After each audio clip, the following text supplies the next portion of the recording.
Hey now, we are getting over, and I am the Silver King, Adam Silverstein, here to lead you through these hard times. With episode 610 of your favorite professional wrestling podcast. That's right, Getting Over is back once again, and it is Thursday, so you know exactly what that means. We are here to break down everything that happened over the last week in NXT and AEW, but not only that, this show is serving as your AEW Forbidden Door ultimate preview as we break down every single match on that card for this coming Sunday's pay-per-view with predictions and analysis of what we expect to happen going forward. So yes, that means we have another loaded edition of the Getting Over Wrestling podcast, and we're going to kick it off the way we normally do with a reminder that this show is all about Defy. So be sure to head on over to Apple Podcasts and Spotify. Leave a 5-star rating on Apple. Take a little extra time. Leave a 5-star written review. If you do,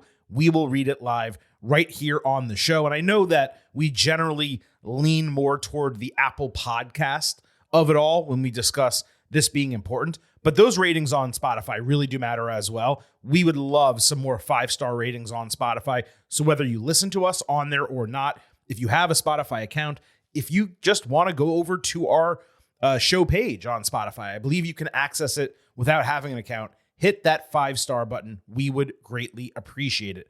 Please also remember to follow us on Twitter and YouTube at Getting Overcast. On Twitter, we will have episode drops, news, analysis, highlights, all of that good stuff. On YouTube, it posts every single podcast on YouTube and YouTube Music automatically. We would, of course, love to get thumbs up for you guys to subscribe us and comment on whichever shows you would like. Please also remember, I happen to love the number 5. and I hope you do as well, because for $5 a month or $50 for the entire year, you can become an official Getting Overhead. Just visit buymeacoffee.com/gettingover. Sign up. You will get bonus audio, instant reactions to Raw, NXT Dynamite, and SmackDown, along with exclusive news posts every week. Again, that is buymeacoffee.com/gettingover. Now, before we get into the entirety of today's show, I wanted to give everyone a quick scheduling reminder because I didn't necessarily do a great job of that on Tuesday. So obviously,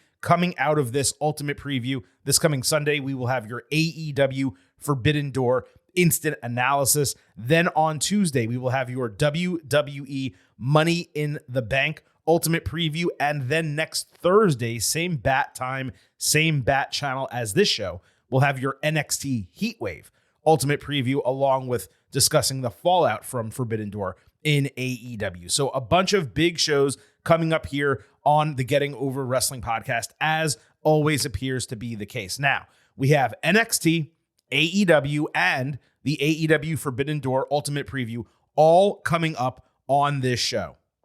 But I'm afraid I've got some bad news. We do actually have what I believe in totality is a bunch of bad news. To kick off this show first, Dijak announced Thursday morning that Friday will be his last day on his WWE contract. And not only is he leaving the company, WWE never even tried to retain him. No offer, nothing.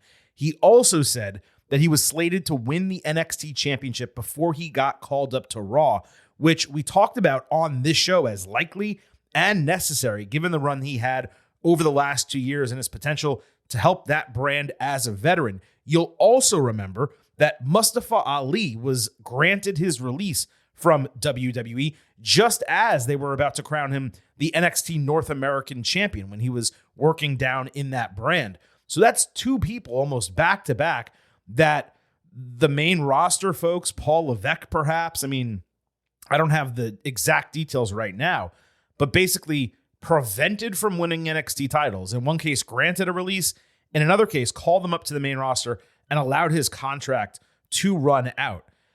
And in both cases, it's confusing. Perhaps Dijak, though, even more so than Mustafa Ali, given Ali did request his release at one point. But Dijak never receiving either the NXT nor North American Championship didn't make a shred of sense.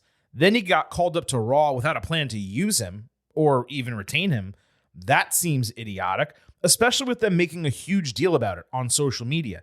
He didn't even need to be on Raw. He could have been a long-term NXT veteran who just wins titles occasionally, puts people over, helps develop the talent. Like, there's something there with him. And, you know, the letter that Dijak posted on Thursday, that's his side of the story. It's possible there's another one. I think when it comes to wrestling, everyone is keen to immediately believe every single thing the talent says when that's, of course, their perspective, just like it's your perspective or mine. If we were to get a job or lose a job or whatever the case, perhaps there's something else to it. But, you know, objectively, it's a surprising decision as far as I'm concerned. Yeah, he's 37. Guess what? The Tongans, they just signed her 41. And they have much lower ceilings and shorter time periods for the remainder of the career than Dijak does. Yes, they have the bloodline connection, and that made their addition sensible. But Dijak can do a lot more than those guys can do. He was excellent during his NXT run. And given what he put on tape, I just simply don't understand how WWE did not view him as a capable mid-card heel who could make tons of baby faces look good given his athleticism, his selling, his character work. He had a number of excellent, not good, excellent matches over the last couple of years. You'll remember, obviously, the Ilya Dragunov deal. The matches with Eddie Thorpe were fantastic. The North American title matches he had, I believe there was the one with Obafemi and Josh Briggs was great. I want to say he had a great one with Wesley as well. I mean, this was one after another. He was absolutely crushing it there. Now, look, is he the best character actor? You know, no. But they made Punishment Martinez into a world champion. I'm pretty sure they could have made Dijak into a quality mid-card talent on Raw who at any time could put on a banger with a Sheamus or a Braun Breaker or an Ilya Dragunov or a Drew McIntyre or, you know, whomever, younger, smaller talents too. Look, I know WWE cannot keep everyone, obviously.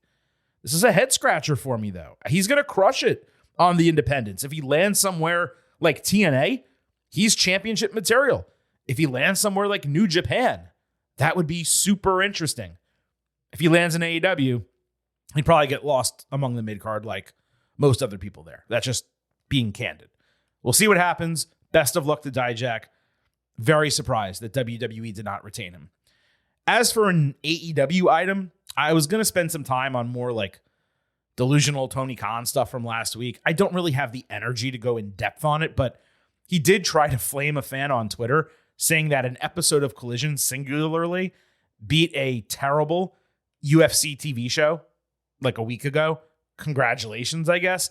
And he also claimed this week that AEW has the best women's division in the entire world, which, look, promoters promote. It's a pay-per-view week.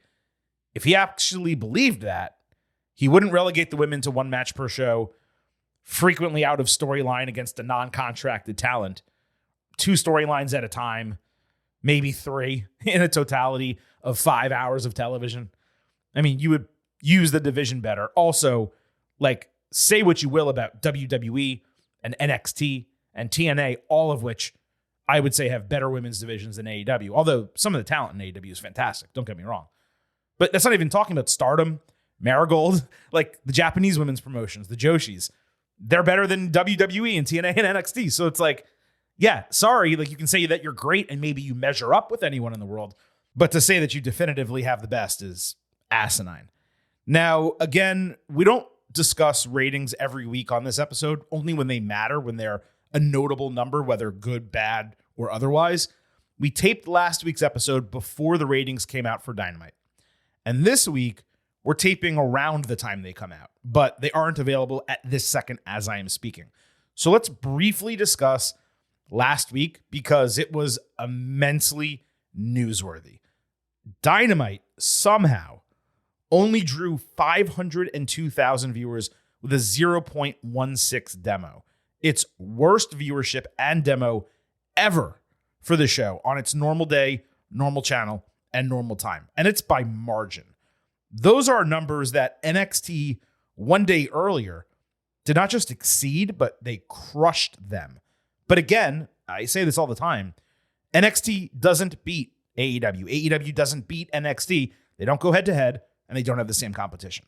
But Anyway, this was a shocking number.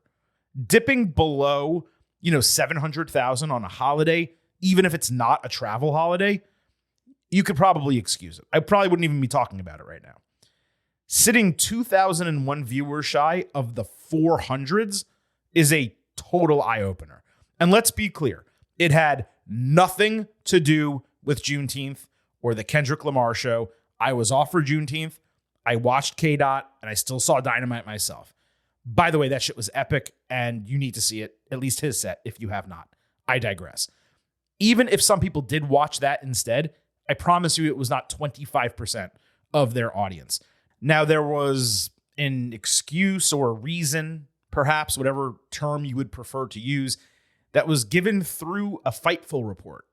That part of the issue with the rating was the lead-in, because usually Big Bang Theory leads into Dynamite, and last week it was Black Panther. But that's basically admitting that Dynamite's ratings are artificially inflated because of the lead-in. I'm not sure they really thought that through.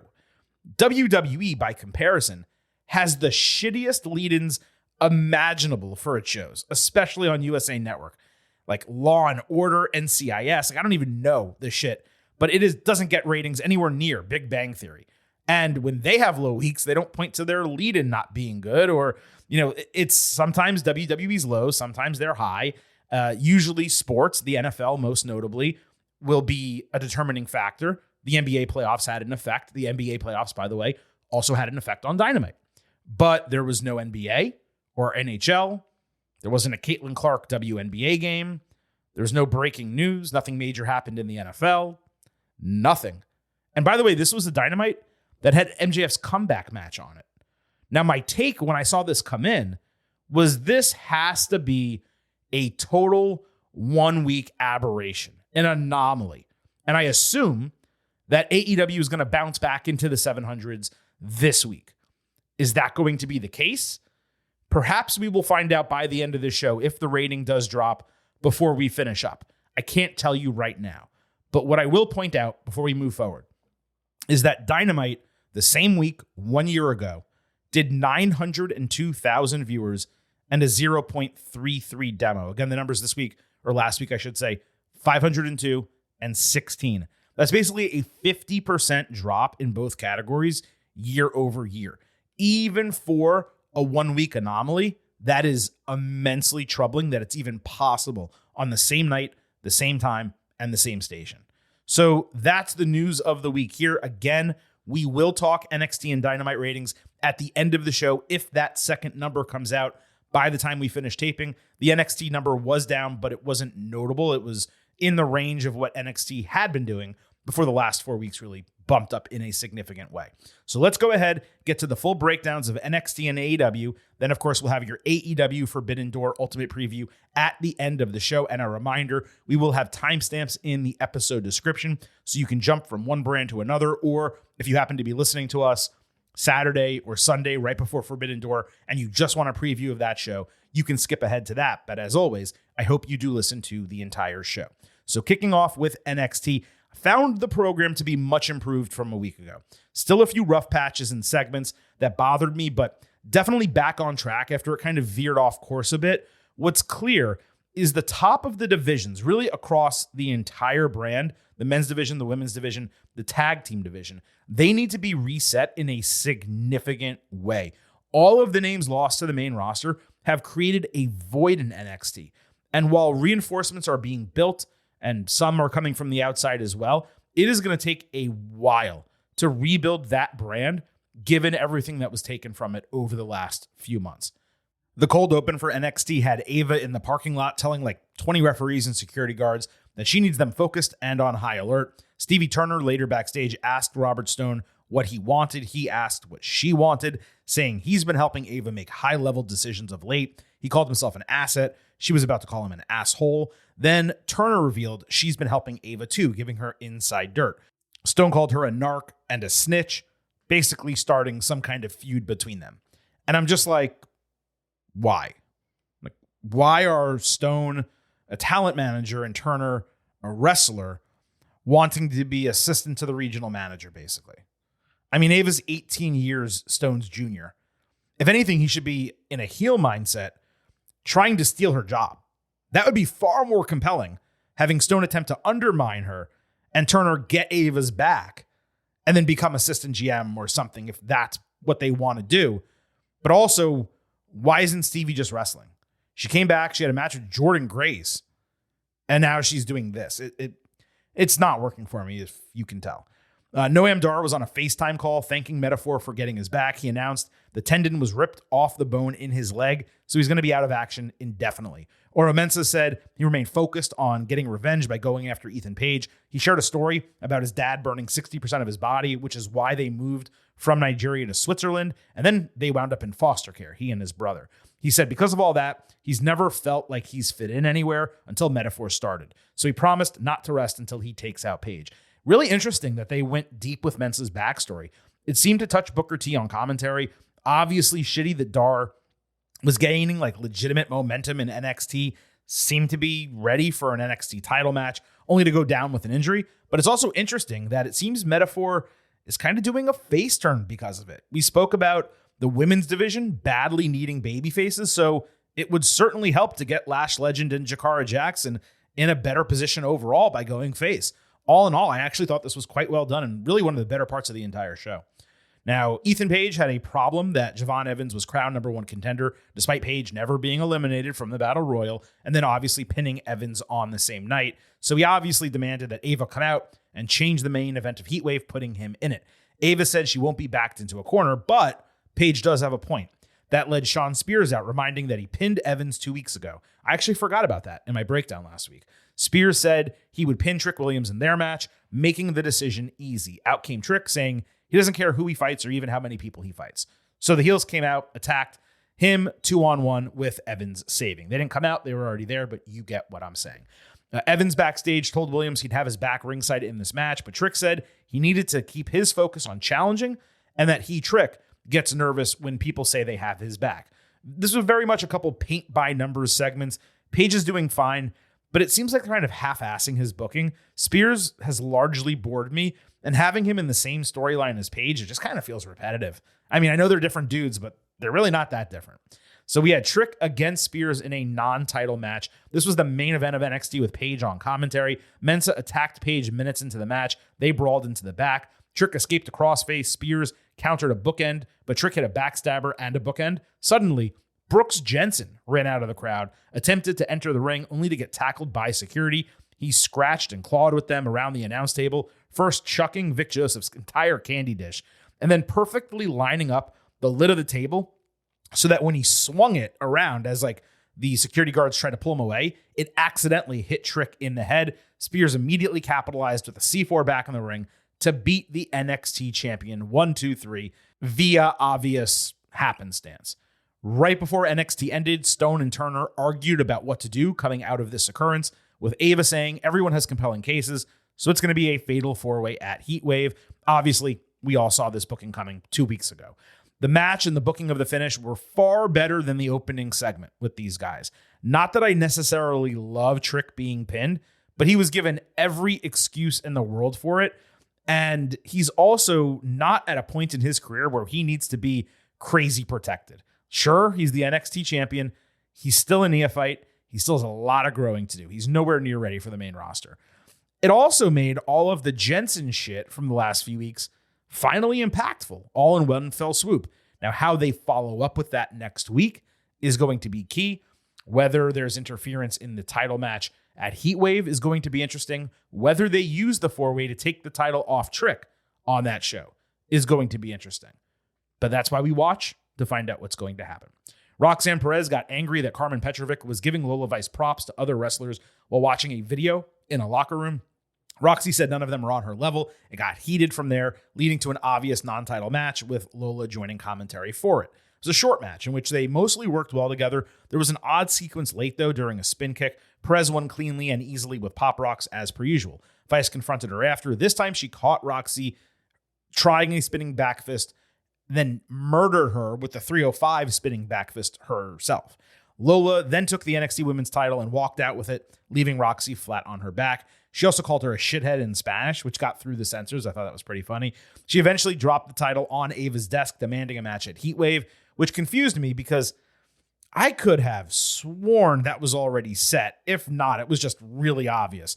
Perez later screamed at Ava for having her title and then screamed again when she found out the match was made. This worked as a penultimate segment in their feud, assuming there's a go-home next week ahead of Heatwave. Lola has definitely capitalized on the additional screen time. She's raised her profile, put herself in a spot where she is a believable title challenger, though for me, she's nowhere close to being a believable champion. But the in-ring segment worked, and like I said, hopefully this set the stage for something better next week. The Roxy-Ava dynamic is really funny because Ava's her boss in kayfabe, and they're literally the same age, but Perez throws tantrums at her like she's a teenager talking to her mom. So I really do enjoy that dynamic between the both of them. Tag team turmoil went down with 5 teams all vying for a number 1 contendership at Heatwave, and tag team turmoil is basically just a tag team gauntlet. New Catch Republic started with Idris Enofe and Malik Blade. The Vets hit a rebound lariat German suplex combo. Enofe countered bitter end into a really nice DDT, only to eat a double powerbomb. For some reason, they did that instead of the Birmingham, but that was the finish. Angel and Humberto were next, with business picking up.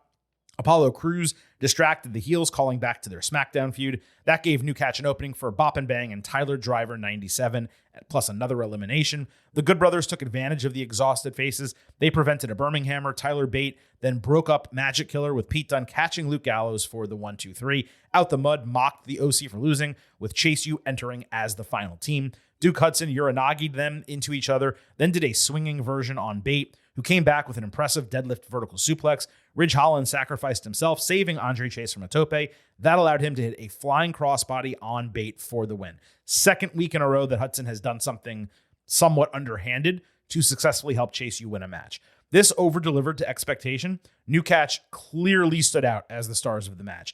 That made it somewhat disappointing when a less exciting team, Chase U, won, especially given it was a number 1 contendership for Heatwave. But this was an exciting, fast-paced opener that definitely banged. Later backstage, New Catch were angry at Holland, with whom they had a relationship, for costing them when his goal in NXT was to be on his own. Hank and Tank came up, putting New Catch over before making their latest good-natured challenge to a veteran team. Liked the tie-in with Holland and Dunn, just given their past on SmackDown, obviously, with Sheamus. Sensible for New Catch to be upset at him, given that. Even later backstage, Hudson received a still photo delivery from last week's match, but Holland took them away, saying that they just need to get over it since they won. Chase, Thea Hale, and Riley Osborne were all chanting that they were on the same page, excited for a field trip to Toronto, as Hudson gave Holland a look. I'm not sure why they would need still photos when video highlights of the match are readily available, and it's inconsistent that Osborne is now fully bought in with nothing changing other than him being absent for 1 week.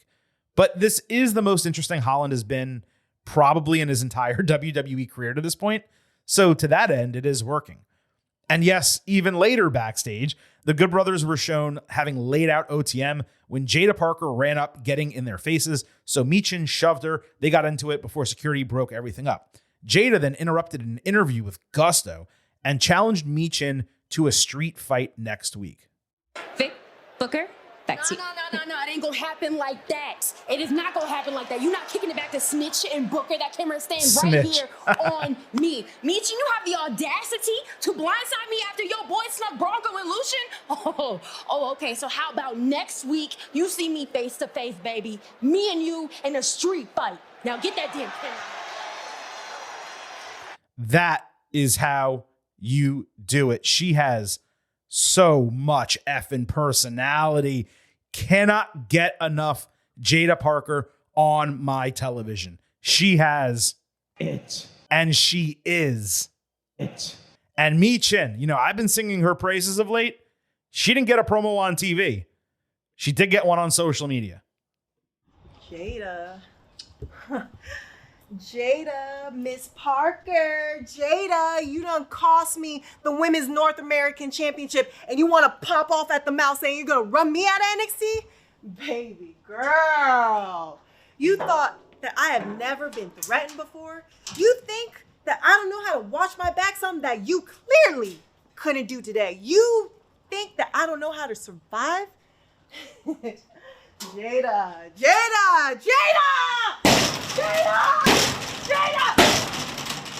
Out the mud, right? That's what OTN means. That's what you and your boys mean. Out the mud, right? Show me you're gonna run me out of NXT because, baby girl, I promise you, if I leave NXT, I'm gonna be taking pieces of you with me. I mean, I am more hyped for this street fight that literally just got announced. Now, they've been building it, but I'm more hyped for this than I am anything on Heatwave. That's just facts. It's true. Sorry. Michin continues to shine, getting all this TV time across SmackDown and NXT. Jada, we know the ceiling's immensely high. I'm sick of these, 5-match cards.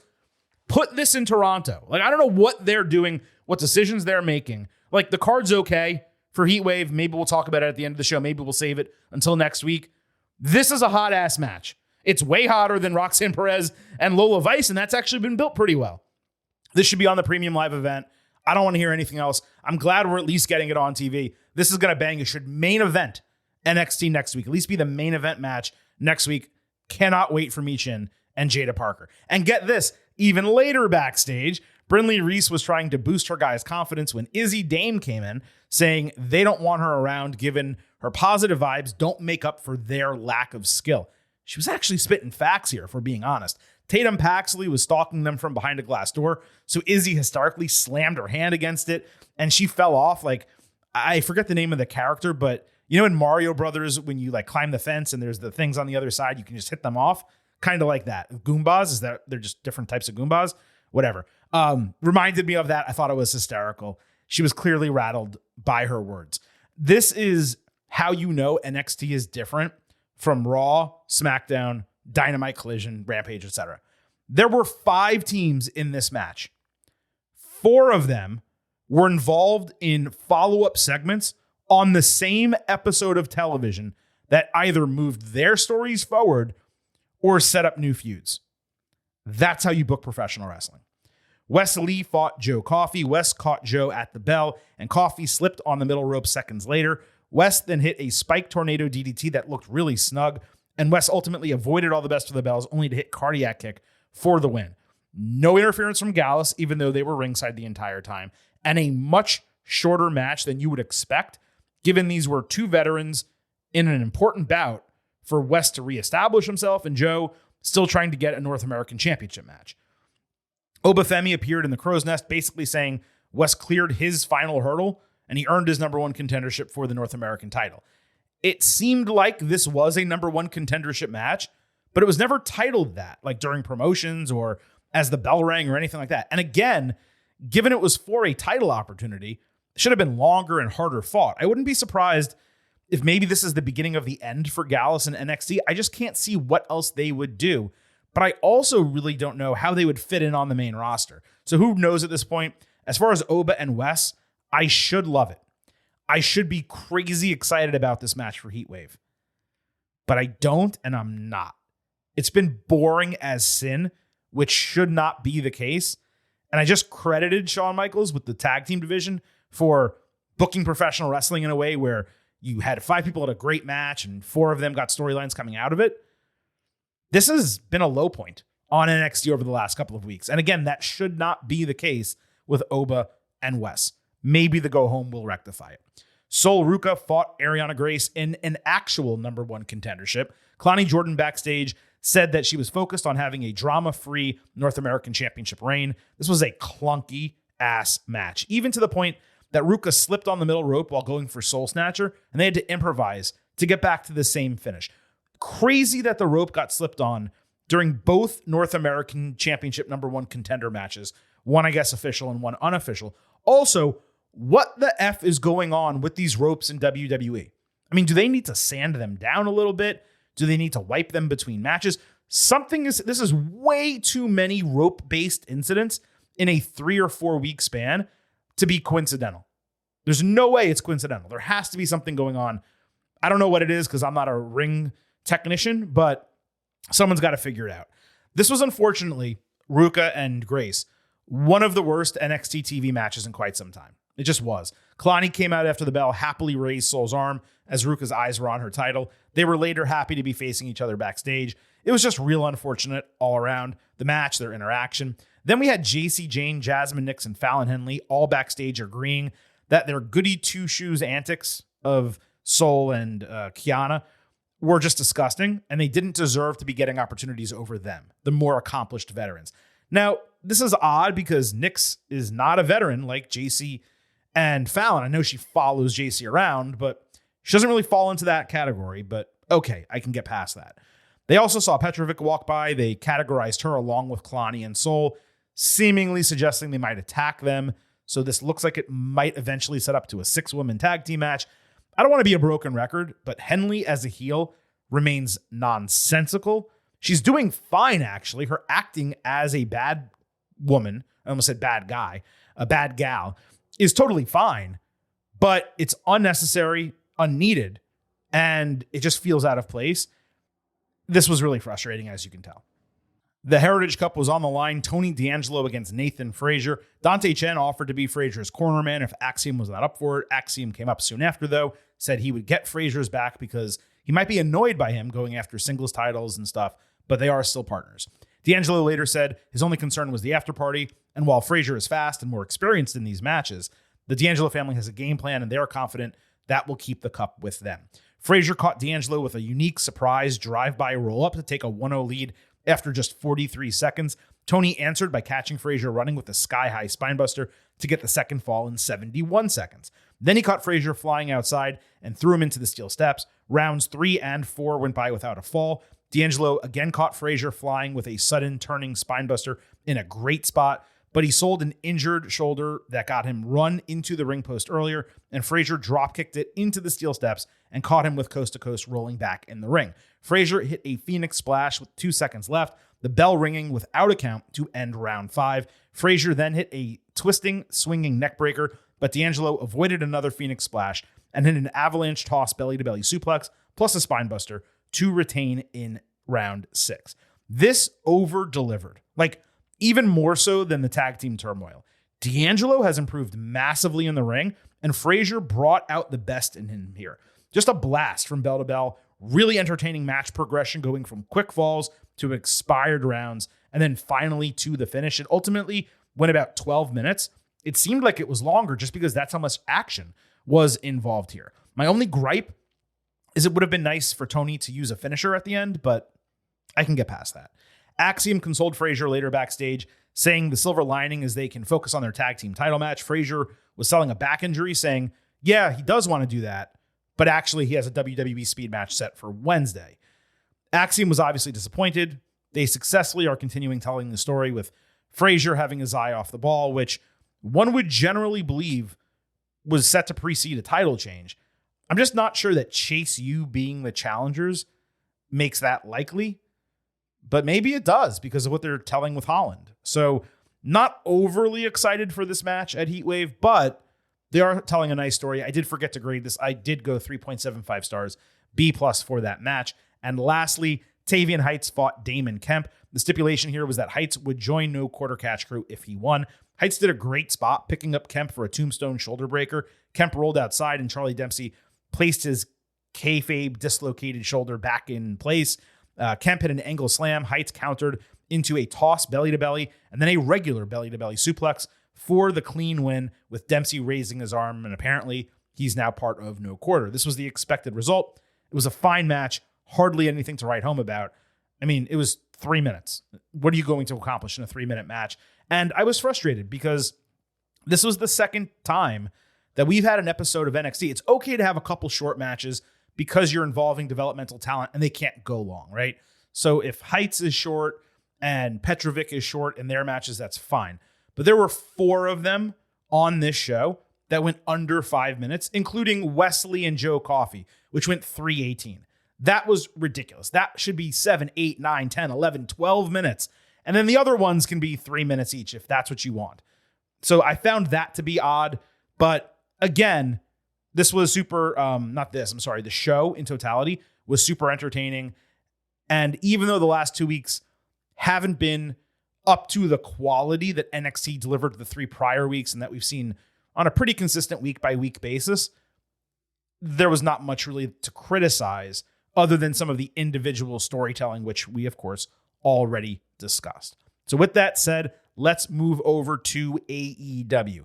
Now, what we're going to do is mostly talk about things that happened on Dynamite, Rampage, and Collision that, even if some of them directly have to do with Forbidden Door, they are significant enough or contained enough that we're going to discuss them separately. Then we're going to get to your AEW Forbidden Door Ultimate Preview, where we'll wrap up everything else, including a bunch of stuff that happened on those shows that directly built to the Forbidden Door matches or helps enhance our breakdowns of them as we go match by match with predictions and analysis.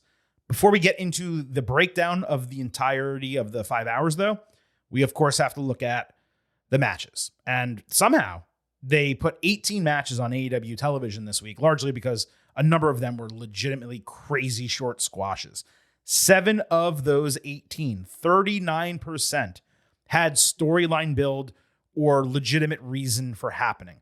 That is another step in the right direction. Incremental, but a step in the right direction. Especially for a go-home show to a multi-brand pay-per-view. That's difficult for AEW. Though again, there were tournament matches and qualifiers that factored into this, so it was a slightly juiced proportion. I'll be really interested to see what these numbers look like, not necessarily next week, but the week after that. Still, the goal is 50%. 39 is really close, closer than they've been in a long ass time. So credit where it's due. Overall, I was lower on Dynamite this week than last week.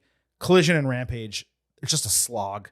They're so frustrating to watch those shows, especially when you get matches that are just irrelevant or a waste of time or super short, and you get commercial break, super short match, commercial break. It's kind of like the old WWE a little bit when you watch Collision in particular.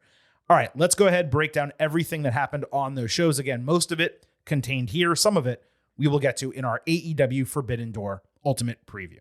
You know, let's start off with what was really the highlight of AEW the entire week. This real emotional Jeff Jarrett promo package. I know this is crazy that I'm saying this to start the AEW breakdown, but he shared his love for Owen Hart, his promises to the family, and why it means so much for him to be competing in the tournament. It was really well done, and it brought some like necessary gravity to the tournament, which has always felt to me, and you know, I'm just going to be candid here, that it uses Owen's name rather than actually honors him. This accomplished that. The 2 notes I had were the guitar riff they used in the background. It sounded so similar to the one they used for all those Righteous promos. So that was odd for me to like hear that in the background and have Jeff speak. And I'm like, is he about to get interrupted by the Righteous? That bothered me. Also, if this means so much to Double J, shouldn't he have been part of this in 2022 or 2023? Or was he waiting for a world title opportunity to be on the line to jump into this tournament, whether in kayfabe or in reality? You know, that's very Jeff Jarrett, I guess, is probably the best way to put it. Although it's probably just that they decided to do it this year. It would have been nice, though, to make a storyline out of Jarrett earning his way into the tournament because his win-loss record wasn't up to snuff. So he spends a month winning notable matches to earn his way in. That way he has a chance to honor his friend.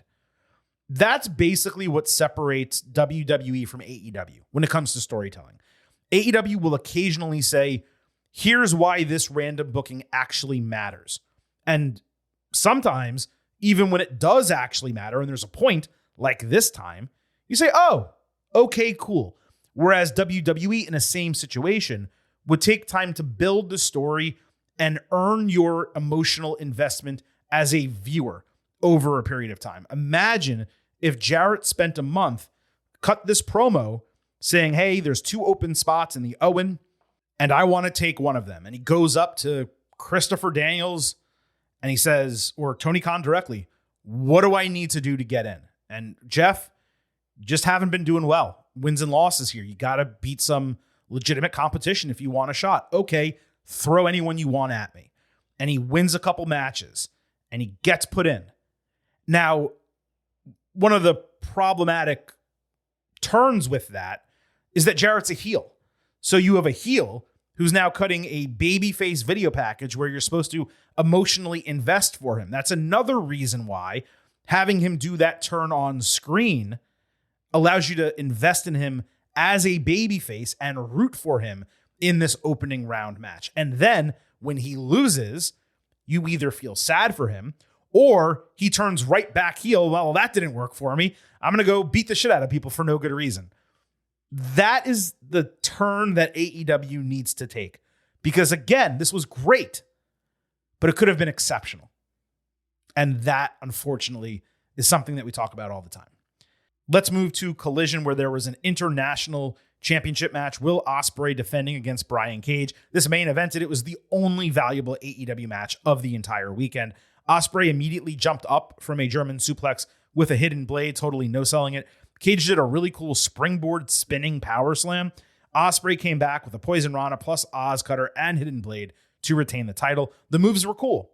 It screamed like it was a match made to allow Ospreay to look good before a forthcoming loss. And it was typical Cage putting up a fight and making a main eventer look strong only to get beaten clean, which I don't have a problem with anyone losing clean. Don't get me wrong.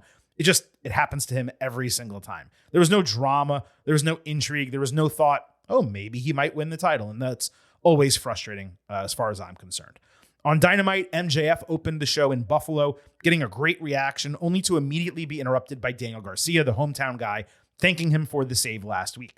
Garcia pretended like he was standing up to MJF, but instead, he put MJF over for his title run, saying that run and their head-to-head match lit a fire under his ass to become not a pillar of AEW, but the backbone and foundation of the company. So Garcia cautioned not to be two-faced and talk shit about him or Buffalo after he just basically filleted him. MJF took the mic. He said he was actually out there to shill for all of his appearances and to call out Garcia because he's one guy who is stepping up, though he did whoop his ass last time they fought. MJF said Garcia has gotten better and smarter, and he has ascended the ladder in AEW. False. I will get back to that. So based on that, MJF challenged him for All In. Then Ospreay came out, putting Garcia over for racking up wins. Hardly. He gave him an international title match next week, and he said, hey, it can be for the world title too. He's assuming that he was going to beat Swerve Strickland. And then, of course, he had to throw in a key term, restore the feeling. Stop trying to make fetch happen. It's not going to happen. Total eye roll. The idea was Ospreay upstaging MJF, and MJF sold that well by telling Garcia to focus on his title match first before worrying about him, and he departed the ring. Swerve watched this backstage, laughing that Will's putting the cart before the horse, demanding that he remain focused for their match later in the show.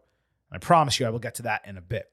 Now, my only issue with this opening segment was the notion from MJF and Ospreay that Garcia has been showcasing himself and somehow earned the matches that he was presented with Ospreay and MJF.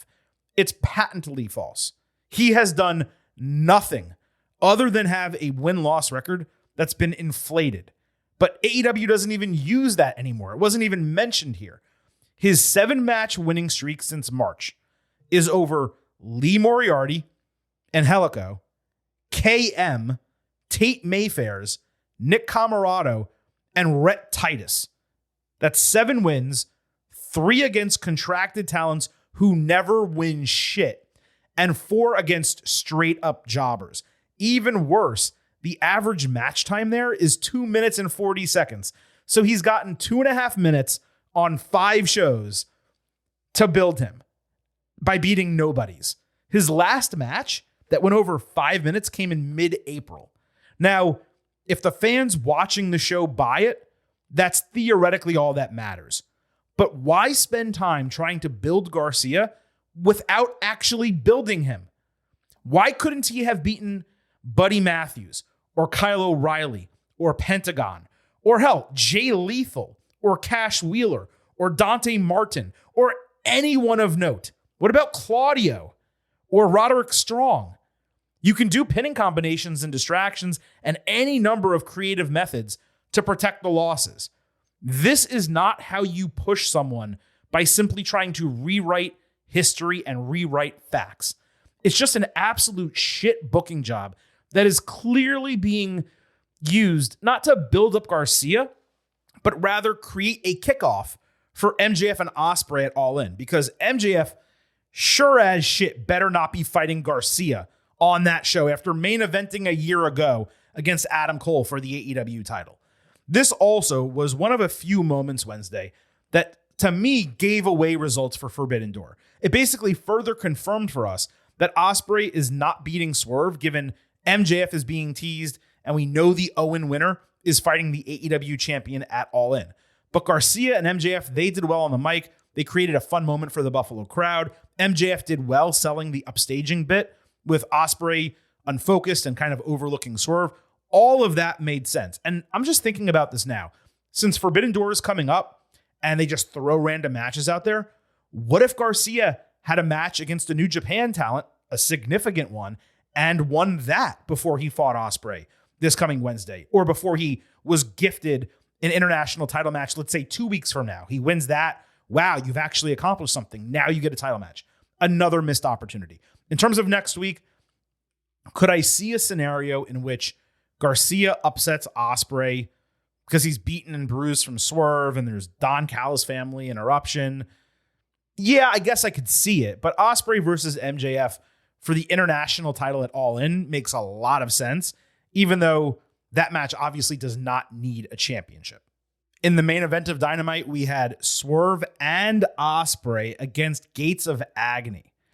Now, can they coexist matches are super rare in AEW. So I excuse that part of this booking. However, having them fight the Gates for no reason whatsoever is inexcusable when there could have been a short storyline concocted to give Swerve and Ospreay an actual reason to coexist, such as the Gates attacking Swerve last week and Ospreay making the save. Something simple. Instead, nothing. Ospreay again stopped himself doing Tiger Driver. Either use the move or don't use the move, dude. Why is it a thought every single match, especially against a middling tag team that you can easily beat otherwise, as opposed to if you want to tease it at the end of a match where you've tried and failed to pin an opponent and you need something extra and you think about going to that length? Then, if you want to tease it, that's fine. You don't need to tease using Tiger Driver in a tag team match against guys who beat nobody. Anyway, Ospreay accidentally booted Swerve off the apron, and he was on a guy's shoulders calling for Swerve's help. A kick from Swerve led to a Poison Rana, really cool spot. Ospreay then hit Ozcutter for a false finish against one half of a middling tag team. Then he hit Hidden Blade and got the win. They worked exceptionally well together. They'd actually make an incredible tag team if the stars ever aligned in the future. Ospreay, after the bell, stole Swerve's title for seemingly no reason. He did it as a joke, I guess, because he smiled. Swerve was immediately fed up. He kicked out Will's knee, and then he hit house call. Maybe the most devastating house call I've ever seen. Looked like he absolutely rocked his jaw. Execution and sell were phenomenal, or he just straight up kicked him in the face, with Ospreay luckily avoiding injury. Either way, it was great. This was not the hottest go home, just given some of their prior segments. I would have flipped what AEW did with them the last 2 weeks, but it's easily the best built match for Forbidden Door. On Rampage, Willow Nightingale predictably beat Serena Deeb in an Owen match that main evented the show. It was easily the best segment, but only a mediocre match. Willow won with the pounce and Dr. Bomb as usual. On Collision, Deeb cut a promo about losing 3 straight matches since Double or Nothing. She said she was going to persevere and get back in the win column. I'm glad they addressed this because her going from unbeaten title contender to constant loser was odd. So that's a positive. On Collision, Ultimo Dragon fought Kazuchika Okada in an AEW International Championship Eliminator match. Why was it an Eliminator match? I guess because he was a legend. There was a solid introductory package for Ultimo on Rampage, though that didn't change the randomness of the match. So Guerrero comes out in a mask, despite being unmasked a decade ago. The mask did not fit him well, and he spent the entire match adjusting it because he couldn't see. Beyond that, he was audibly grunting and groaning the entire time, I guess trying to breathe. They had zero chemistry together, and no one in the crowd gave a shit about Ultimo. The idea of him having a match was far cooler than actually him having a match. This was another example of Tony Khan kind of like playing with his action figures. Quality be damned. The finish was Okada raking his eyes on the ropes through the mask, then removing it while setting up for Rainmaker. Ultimo putting it back on mid-move, and then the mask popping off when Rainmaker was hit. Ultimo at one point forgot that he needed to sell being unmasked, like after the bell, even though he sold it as a big issue in the finish. This was absolutely pitiful. Even if Ultimo was maskless, it would have been terrible. It's not that he wore the mask that was the problem, but that he was so concerned about being unmasked when he doesn't wear it or takes it off during his entrances, and then once it was off of him, didn't worry about putting it back on. So what happened here is that Ultimo said he didn't bring a mask with him because he never wrestles with them. He learned when he arrived that he needed a mask for the storyline. So someone in wardrobe did the best they could to make one. Instead of, I don't know, just tweaking the booking. Like first, Okada has been completely normalized. He's just a dude when that should not be the case. And he didn't need any more heat here, which is the reason that you run a mask removing type of finish. This was silly, nonsensical, and really just ridiculous all around. On Dynamite, the Young Bucks backstage said Acclaim took advantage of them last week, but the Bucks will retain the titles whenever that match happens. They said Jack Perry will soon win the TNT title, and the wild card in the Owen is a person they inserted who will win the world title. So in a tournament that is completely and visibly, by the way, run by Tony Khan, who's back working and should have total booking power again, the Bucks are able to randomly throw one person into it, and not only that, have it be a person unknown to the head of the company. This continues to be completely nonsensical. They have botched this storyline so many times, it is just excruciating to watch unfold. And even though we already assumed it would be Hangman Page taking that spot, this certainly seemed to confirm as much and give it away. Maybe it won't be. Maybe we'll be surprised. I'd be shocked. You'll remember the Bucks excommunicated Kenny Omega from the Elite, but they only suspended Hangman, regardless. Market zero! Acclaimed came out after this with Max Caster calling them young cucks twice. Edgy. They said they're going to win the titles, but haven't yet decided when to challenge for them. So there was 0 point to them coming out to the ring. The Elite interrupted with Okada saying, "Scissor me, bitch." You get it. It's funny because he says bitch. I'm so glad he didn't go to WWE and become a comedy character. You know what I mean? The Elite challenged to a trios match, and Billy Gunn just so happened to have a video prepared of Hiroshi Tanahashi wanting to fight. And then literal seconds after that video, which could not have been prepared, was ready, literal seconds, there was a graphic on screen of all 6 people in the match. Literal impossibilities. This shit is so wretched and lacking logic in so many ways that as much as I may love parts of AEW, every single week, this kills me more and more and more. I hate this. I hate this crap. Stop. Stop with the crap. On Collision, Bang Bang Gang without Jay White were backstage with Juice Robinson saying AEW won't allow them to freebird the titles. Why not? Why not? The Guns were confused that House of Black gets a title shot after beating them. Maybe you shouldn't have randomly challenged a set of heels to a match for no reason whatsoever and then lost it. How is that confusing in kayfabe? Then Juice put over Jay against Pac. This group is legitimately worse with Robinson involved, and the booking since he's returned has been significantly substandard. On Collision, House of Black beat a couple jobbers in 2 minutes. Malachi Black then laughed at an inquiry into Buddy Matthews' status, calling it a human question. Brody King said revenge is never a straight line, and they feel nothing. Okay.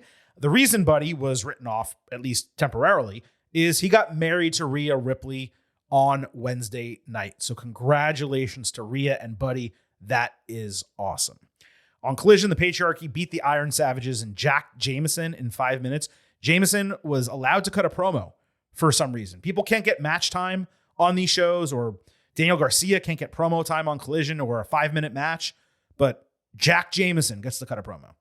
Christian Cage decided to spend the match on commentary, let the guys do all the work, and then tag in for Killswitch and the pinfall. It sucked. On Rampage, Rey Fenix beat a jobber in 90 seconds to remind you that he still exists as a singles wrestler. On Dynamite, Phoenix fought Jay White in an Owen quarterfinal. Phoenix countered Blade Runner twice, but White countered him back and hit Blade Runner to advance. I wasn't purposefully short on this. I actually expected it to be a total banger, just given the talent and the strength of the tournament, but it just wasn't. White was the obvious winner, given Phoenix and Pentagon are never allowed to win shit ever in AEW. Christian entered after with the Patriarchy to briefly stare down Bang Bang Gang, this coming off of his promise from last week that he's going after the trios titles. Literally nothing happened, though. On Rampage, Lio Rush beat Action Andretti with a frog splash in a TNT ladder match qualifier. Boring match, despite a lot of flippy stuff. Top Flight checked in on Andretti after the bell, and Rush lifted him up before shaking all of their hands. It seems like they might wind up as a foursome. On Collision, Dante Martin recalled breaking a leg in his last ladder match. Rush came through at the end. Andretti congratulated him. Darius didn't seem cool with him. Leo said he's got Dante's back always, except in the ladder match, and they went face-to-face. This was actually better than I would have expected if you had told me of the setup.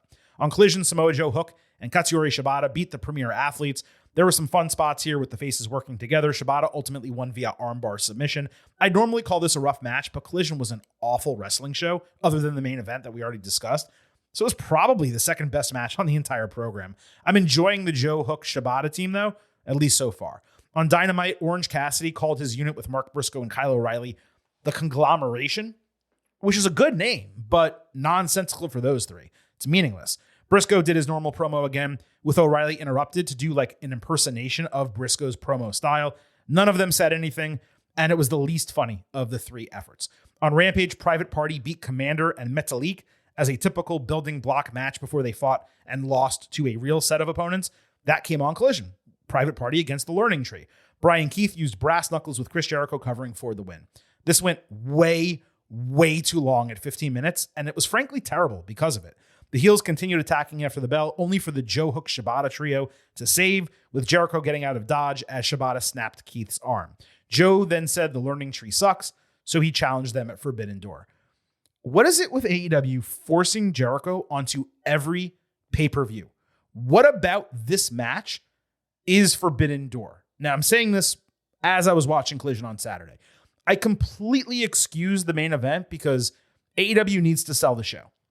And it's bigger, Swerve and Ospreay, than any legitimate Forbidden Door match that they could have put together right now. But this low card shit has no business whatsoever being on the show. The best case is the faces win and go after the trios titles. The worst case is like Hook goes back after the FTW title. It's just disastrous. So that was everything that happened on Dynamite, Rampage, and Collision that I didn't feel needed to be part of the AEW Forbidden Door Ultimate Preview, which we are going to move to now. Now, at the time we tape this show, there are 13 matches for this card, with like 4 of them being made between Wednesday and our taping here on Thursday. So I'm going to run through some of them, but a lot of them I'm going to spend really good time on. We have Willow and Tam Nakano against Statlander and Momo Watanabe in 0 hour. This was announced on Twitter after Dynamite. No explanation for the partners or why the match is happening. And you know what? It makes even less sense when you consider that Willow and Stat are about to fight in the Owen. So why would you run this match immediately preceding that meeting for no reason whatsoever? Momo is going to take the fall here, so I have the baby faces winning, Willow and Tam. The Lucha Brothers and Mystico are going to be fighting Hiromu Takahashi, Yota Tsuji, I believe is how you say his name, and Titan. That's also on 0 hour. This was announced on Thursday as the 13th match on the card. Will there be more? Who knows? Why was this particular match set?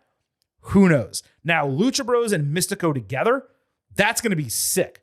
But there's no reason to care about the match. Obviously, the AEW talent are going to win. So, scheduled were Joe, Hook, and Shibata against the Learning Tree. On Dynamite, Keith sold an injured arm, with Big Bill saying they would have a partner enter through the Forbidden Door. Jericho then introduced a video he said he had not seen yet from a fellow Wrestling Observer newsletter Hall of Famer, Minoru Suzuki. Except Suzuki said he doesn't want to fight with Jericho. He wants to fight him one-on-one for the FTW title. Suzuki called him soft, saying he wants nothing to do with the Learning Tree. So the faces came out with Joe saying the tree doesn't have enough branches. Jericho smacked Joe and they all brawled. So despite Suzuki's challenge, I did not see that match added to the card at Forbidden Door. And the 6-man is still on with a mystery partner, or possibly 2 partners if Jericho Suzuki breaks off. I literally have no clue what's being booked coming out of this. It was kind of a mess, all things considered, but I will say Suzuki's promo was pretty great. Okay, so predictions. If we get Jericho Suzuki, Jericho wins. If we get Joe Hook and Shibata against Bill and like 2 randoms, the faces win that. If Jericho is in the trios match, I guess you have the faces still win because you're going to want them to get pushed in the trios division and someone to go after Jericho, I guess Hook, for the FTW title again. So those are the 3 sets of predictions that I can give you depending what actually happens on the show. The TNT Championship is going to be on the line. Konosuke Takeshita, Mark Briscoe, Jack Perry, Dante Martin, Lio Rush, and spoiler alert, because I believe this is going to happen on Rampage or Collision, El Phantasmo is going to be in this match as well. Now, the talent here should make this immensely entertaining, a spectacle even. There should be some ridiculous spots. That said, there's not even a reason to handicap it because Perry is walking out with the title. Literally the only other legitimate option would be Takeshita, but AEW doesn't do shit with him, and I would be really surprised if they had him and Okada and really Ospreay holding the mid-card titles simultaneously, given all of them are similar wrestlers in the ring and you do want some variety in your mid-card. Plus, Dynamite is going to Chicago, and the goal is probably for Perry to make his first appearance as champion in Chicago, trying to get as much heat as possible. So this is an easy one. Jack Perry comes out as the winner. We have Orange Cassidy against Zack Sabre Jr. On Dynamite, Sabre beat O'Reilly in 11 minutes. Orange was on commentary but barely spoke. Undisputed Kingdom and Gabe Kidd, who's in a totally unrelated faction for New Japan, they watched from ringside. They got into it and started arguing for some reason. Sabre submitted O'Reilly with Disarm Her. Cassidy tried to check on O'Reilly, but Kingdom pushed him away. Then Sabre grabbed his jacket. Then his TMDK partners came in to stand next to him. Not that he was being threatened. Then Tomohiro Ishii came down and stood next to Orange, given their prior connection. Kidd then got on the apron and started screaming at everybody. The wrestling was high quality, 3.75 stars B+, and it was the best match of the show by margin. But yeah, this was random, heatless, confusing, just really an entire mess. Now, in terms of a victor, you do need to look for opportunities for, New Japan talent to win on their own, not being involved in a multi-person match with other AEW talent. And I think this is where it's going to come, because there's really no good reason for the Don Callis family, Trent Beretta in particular, anyone from TMDK. I mean, there are so many people who could interfere in this match that you have to assume an interference is coming. So I'm going to pick Sabre over Cassidy. And if Orange beats Sabre, it's just such an eye roll because he can never lose anything big without being protected to a ridiculous degree. And even interference in theory would protect him, but at least it would make sense based on what they're trying to do. I have Sabre beating Orange. We have Hiroshi Tanahashi and the Acclaimed fighting the Elite. Crazy that this is Forbidden Door and Okada is in a trios match with Acclaimed, just given all the possibilities. Now, because Acclaimed got the tag team victory already over the Young Bucks, and they are going to have a tag team title match, which you would assume the Bucks will retain the titles in, you need to give them a reason to get to that third match from a, booking rubber match type of standpoint. You usually want to have a babyface win one, heel win one, and then, of course, you get to the final. And given Tanahashi's age and Okada's brilliance in the ring, and the way he works together with the Elite versus Acclaimed and Tanahashi being thrown together, there's really no reason to have anyone other than the heels win. So I have the Elite beating Acclaimed and Tanahashi. Moving to MJF against Hechicero. On Collision, Hechicero beat Matt Menard in 3 minutes.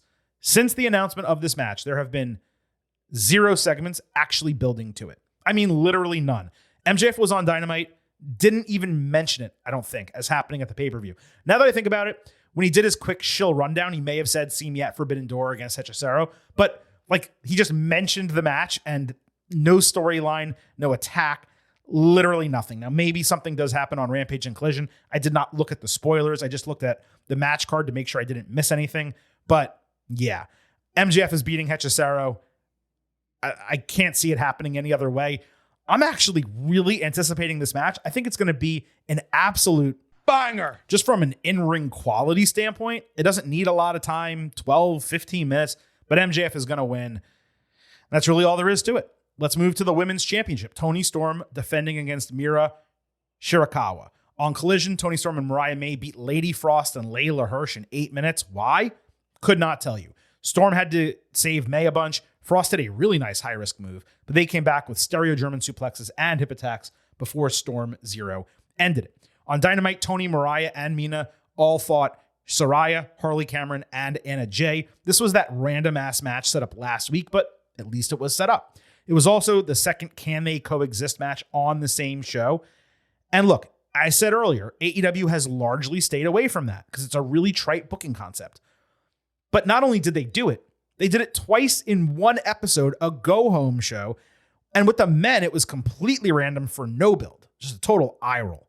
The positive here is Mina got a chance to show out a little bit in the finish. And if you like some of the comedy aspects, then it was really fun in that way. Also, Mariah did a cool thing where she entered with Toni, then she circled back and entered with Mina, whom she did a cute dance routine with because they were tag team partners over in Stardom. So that was pretty cool. The post-match, though, was more important than the match itself because it finally created some real animosity between the opponents. Toni drank champagne and hugged with Mariah and Mina, only for Shirakawa to try to get one up on Storm by cracking a champagne bottle over her head, except she missed. It hit May instead, and both women went to the canvas completely distraught over Mariah getting hurt, with Toni angered, yelling at Mina, who eventually left the ring. Now, we're going to have to see how this plays out, but I wonder whether having Mina break the bottle over Mariah instead of having Toni do it accidentally was the right decision. If you are going to run Toni and Mariah at All In and have May win the Owen, it's not a certainty, but she seems to be the favorite, then this moment could have kicked off some animus between them. Instead, Storm is the one who looked fiercely loyal to May. It might have been a missed opportunity here. Now, in terms of the match, Toni Storm is obviously retaining the title. The only question is whether the match is good. With their talent, it should be. I'm not going to say this has a chance to steal the show, but it is possible that it's one of the better matches. The problem is that Storm's gimmick has not lent itself well to quality wrestling of late, and I don't expect that to come here. On Thursday, AEW added a Mariah against Saraya Owen quarterfinal match to 0 Hour. So there's going to be 3 matches on 0 Hour. All of them, I believe, announced after Dynamite went off the air. Another predictable outcome, of course, Mariah needs to win. There is no way that Saraya, I forget what it is. Maybe it's Mariah and Saraya. That I'm saying it together, it must be Saraya. It is Saraya. There is no reason for Saraya to beat May whatsoever. I can't even come up with one. It has to be Mariah winning this match. The TBS and NJPW Strong titles will both be on the line. Mercedes Moné, the TBS champion, defending against Stephanie Vaquer, the NJPW Strong champion, in a title versus title match. On Collision, we saw highlights from Mercedes appearing in CMLL to confront Stephanie, along with another Moné promo that didn't necessarily advance the story, but it was cool that she showed up there and built it in another promotion. A nearly identical version of this, but half as long, aired on Dynamite, with Mercedes also cutting a backstage promo afterward, saying she will be ringside for a random match on Collision. Now look, Mercedes is the biggest star in the women's division. She should be featured more on the biggest show. This is going to be an excellent match. This does have the chance to steal the show.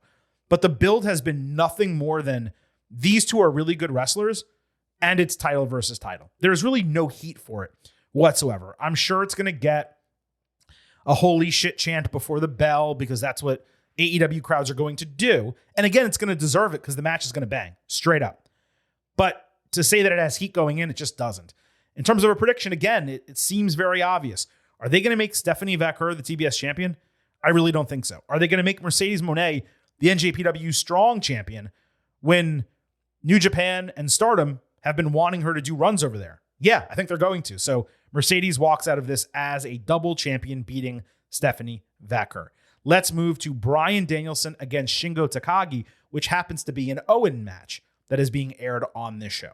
On Rampage, Shingo beat AR Fox in 4 minutes. This legitimately would have been time better spent on a video package about Shingo's success in New Japan than it was just doing a match. Danielson clapped for him after the bell and offered a hand, but Takagi slapped it away. Literally nothing else happened. Then on Dynamite, we had Blackpool Combat Club against Los Ingobernables de Japón.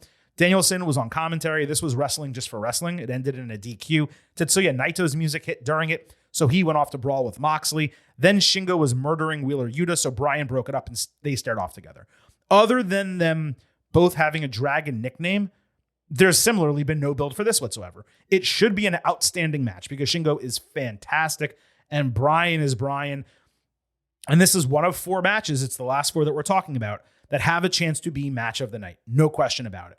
I would have predicted Danielson either way, but it is a no-brainer given this is an Owen match, and Bryan is arguably the favorite, at worst one of the top 2 favorites, to win that tournament and main event Wembley Stadium. So Danielson over Takagi. We also have an IWGP World Heavyweight Championship match, Mox against Naito. This is actually a really interesting match to handicap because it could go either way, and you could actually make the argument that it's the least predictable match on the entire card. So to give a little bit of background, Tetsuya Naito won the IWGP World Heavyweight Championship from Sonata back in January at Wrestle Kingdom 18. That's New Japan's premier show of the year. In Chicago in April, so just a couple months ago, Moxley beat Naito for the title. That ended Naito's reign at like 100 days, and Mox currently is on a 75 or so day reign. I know it's going to be under 80 before we get to Forbidden Door. The other thing to consider is when it comes to New Japan, it's not just the length of reign that they care about, but the number of defenses. And this is going to be Mox's 4th title defense, I believe, in less than 80 days. So he beat Ren Narita for it. He beat Shota Umino, his former young boy, and he beat Evil in a lumberjack match. And 2 of those were in Japan, and 1 of them was in California. So my guess is what AEW and New Japan agreed on is for Mox to try to give some American shine to the title. Not necessarily as a make good because AEW stole Ospreay and Okada, but more to just allow them to see some fruits of the relationship and put the title, therefore, immediately back on Naito. Otherwise, you have Naito losing to Mox twice, and you're just like, where do you go from there? Like, who exactly does Mox lose to over in New Japan? And, being a Naito fan, which I am, I would say it's similar to being a Finn Balor fan, except Balor never wins. Naito wins and then drops the title almost immediately. So I think what's going to happen, just a guess, is Naito wins the title back, takes it all the way to Wrestle Kingdom, I believe it would be 19 in 2025 next January. It's a guess. Don't quote me on it. I do believe we're going to have Naito walking out as IWGP World Heavyweight Champion with a significant title change occurring on Forbidden Door. That brings us to the main event of the show, the AEW Championship, Swerve Strickland, Will Ospreay. Ospreay, he's been feeling himself too much. It's not really focused, trying to do too much. This has been told throughout both the Swerve and MJF segments over the last few weeks. We were also, don't forget, given the Callous angle last week, which was at least thankfully ignored this week so as not to telegraph it even further, given that will almost certainly be the finish of the match. Some version of either Callous coming down when Ospreay doesn't want him to, and Will therefore ignoring his demand of using the Tiger Driver, possibly getting distracted from all of that and getting pinned. Or the family just straight up interfering when Ospreay doesn't listen, or interfering just because they want to cost him the opportunity due to the disrespect from a couple weeks ago. It has long stood for me as ridiculous storytelling that this uber babyface had not already permanently distanced himself from a total heel faction that he's only involved with when it's convenient in storyline. That's always been a plot point that has frustrated me. But this week made it clear that Swerve, I believe, is going to main event All In against either Danielson or Hangman. It might be Hangman with Danielson fighting Nigel McGuinness in a retirement match. Then you can have Danielson challenge for the title at Wrestle Dream back in Seattle. If so, Ospreay's big match will be against MJF, with Ospreay likely going ahead and winning the world title at All In 2025. Perhaps in a rematch with MJF even. That would make a lot of sense. It would also mean him losing here. Now, there was some doubt in my mind when the angle first started. I was thinking, man, maybe they're just strapping the rocket to Ospreay and, pun not intended, going all in with him, trying to use his momentum. But Swerve has kept his momentum pretty damn well. And as this show gets closer, it feels more and more obvious that he's going to retain the title, which is the right decision. The only shame is that AEW telegraphed it a little bit too much, which takes some of the surprise out of the finish of the match, unless it is a complete ruse and again, no pun intended, swerve, and either Ospreay wins because of interference or because of the Tiger Driver or, something to that end. He could win by using the Tiger Driver that he said he wouldn't use. Danielson wins the Owen. Then you have them go up against each other and you end up having Swerve fight Hangman. That's a possibility. But given Ospreay's the international champion, unless they're going to merge that with the AEW title, I just think it's a lot more convoluted to go in that direction than it is for Swerve to win. So yes, I am picking Swerve to retain the AEW title in the main event of Forbidden Door. And that really wraps up the card, which brings us to the final part of our AEW Forbidden Door Ultimate Preview, which is our pre-show expectation grade. Now, do not forget, we will allow all of you to share your pre-show and post-show grades with us on Twitter at Getting Overcast. We will post a poll about 1 hour before the show, and then as soon as it ends, as we tape our instant analysis podcast. So your voice will be heard. As far as how I feel coming into this show, it's always difficult to give an expectation grade with Forbidden Door because on one hand, you have Swerve and Ospreay, Mox and Naito, Danielson and Takagi, Mercedes and Stephanie. I mean, these are high quality banger freaking matches. MJF and Hechicero, I think, is going to be really good. Orange and Sabre should be good. And the TNT title match might have just a ton of flippy shit that entertains us. So if all of those bang, which they all have a legitimate chance to bang, you're talking about a potential A show. But the problem for me, it's so tough to give a pay-per-view an A if I don't care about most of the matches. And I don't have storyline reason or emotional investment to give a shit about many of these. So what I believe is the match quality is going to overcome that, but not to the point that it makes it an A or A plus show. So I'm going to come in with, for what me, I believe is a very high expectation grade of an A minus. I'm going to say 91 out of 100 for AEW Forbidden Door. And, for those of you, and it's reduced in number because you guys all know that we're immensely fair. We criticize WWE, NXT, and AEW the same. But for those of you who feel like perhaps occasionally I am a little bit too critical about AEW, hopefully that clarifies for you that, man, when they put on good shit, I know it's good shit. And I tell you that it's good shit. And I do believe this pay-per-view will be a bunch of good shit. It's just the storytelling or lack thereof going into it. And most weeks on AEW television frustrates me as a wrestling fan who appreciates that just as much as I do the in-ring action. Now, as we get out of here, we did wonder whether those AEW Dynamite ratings would come in before we finish taping, and they did. Before we get to AEW, let's actually start with NXT, which did 611,000 viewers in a 0.18 demo on Tuesday. So that's a significant drop-off from a viewership standpoint, 100,000-ish viewers. This was a episode that was less hyped than pretty much any that we've had for NXT in the last 5 or 6 weeks. That explains the drop in viewers to a degree, but still that's a significant week-over-week drop, which hasn't been the case generally for NXT. This does get it back to the range it had generally been in, but again, when you're looking at it from a week-over-week standpoint, that's really not what you want. Now, next week is the go home for NXT Heatwave. Theoretically, that should pop a rating, and the show after NXT Heatwave, if that show is exciting, should do well also. So the hope for NXT is that that rating goes up a bit, even if they don't hit, 700, 720, those big numbers that they were doing. If they can get into the mid to high sixes, that is seen as a success. So with that, let's go ahead and move over to AEW Dynamite, and that rating was indeed released while we were taping this show. So Dynamite this week did 680,000 viewers with a 0.22 demo. On one hand, if you want to be a super optimist, you can note, well, that's up 178,000 from a week ago and 0.06 as a demo. Big rise.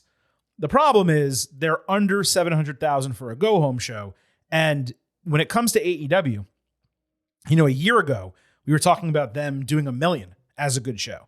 Then it became, if they're in the 900s, that's a good show. Then it became in the 800s. And now it's like, if they're in the 700s, that's good.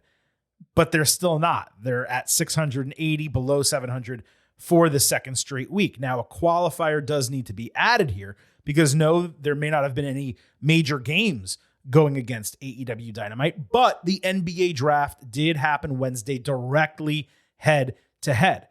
That said, another caveat has to be added to that. It was the least interesting NBA draft in years, and some of the teams that were at the top of the draft aren't necessarily the biggest fan bases. And I apologize to anyone who's listening who really cared about the NBA draft or your team was picking in the top 5. If you're a Rockets fan and you got Reed Shepherd, I'm sure you're really excited. But sarcasm aside, the talent pool, the star power just wasn't there. So it was a draft that perhaps bit into Dynamite some, but I'm not sure how much it actually affected the number. So again, week over week, nice, up 178,000, but 502 was a disaster number.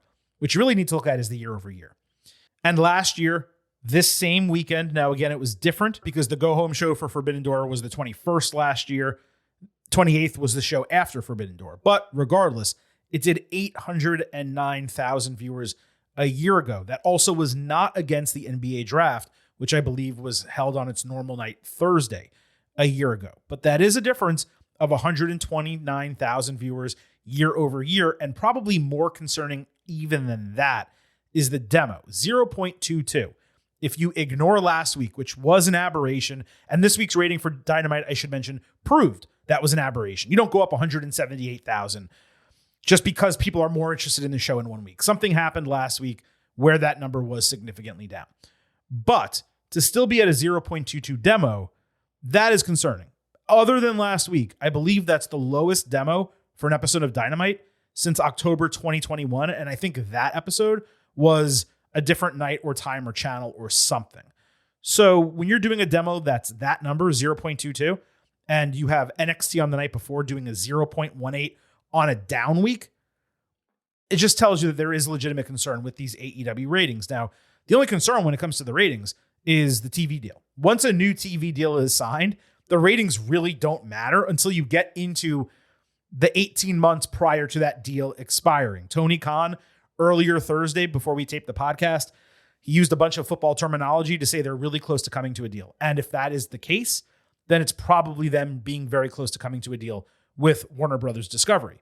But as we mentioned on our buymeacoffee.com/gettingover, when we explained the details of all of this, the question is going to be how much they get from Warner. It seemed like a year ago, they had a chance to get a huge money deal because sports rights were up in a major way and AEW was on the rise, or at least holding firm.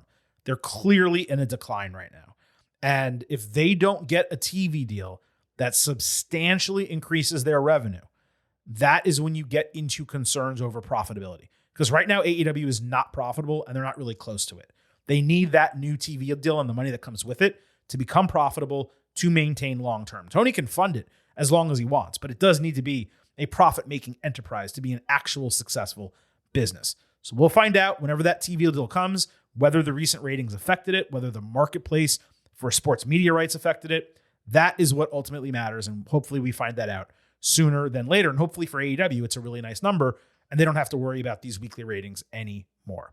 So folks, that wraps up the AEW Forbidden Door Ultimate Preview, along with our full breakdown of NXT and AEW. A reminder, we will have your AEW Forbidden Door Instant Analysis Sunday as soon as that show goes off the air. We'll be back on Tuesday with our WWE Money in the Bank Ultimate Preview. And then next Thursday, same bat time, same bat channel, we'll have your NXT Heatwave Ultimate Preview, along with a discussion about the fallout from AEW. So as mentioned, be sure to follow us on Twitter at GettingOvercast so you can participate in those polls, but also so you can get episode drops, news analysis, highlights, so you can send questions and comments in for the show. All of that you can do on Twitter at GettingOvercast. Don't forget to follow us on YouTube at GettingOvercast. You can listen to the shows, watch video clips of some interviews. We're still in the process of uploading those. Be sure to like, subscribe, everything that you're supposed to do on YouTube, please go ahead and do it for us. Please also remember, It's all about Defy. so head over to Apple Podcasts and Spotify. Leave 5-star ratings. If you don't listen to us on Spotify, but you have it or you can access it, please leave us a 5-star rating on Spotify as well. On Apple, if you take a little extra time and leave a 5-star written review, we will read it right here on the show. Also, I happen to love the number 5. and I hope you do as well, because for $5 a month or $50 for the entire year, you can become an official Getting Over head. Just visit buymeacoffee.com/gettingover. Sign up to get bonus audio, instant reactions to Raw, NXT, Dynamite, and SmackDown, plus exclusive news posts on Friday. Again, that is buymeacoffee.com/gettingover. Thank you all for listening to this edition of the Getting Over Wrestling Podcast. It is officially time for the Silver King to sign off and leave you with just 3 final words. Bye for now.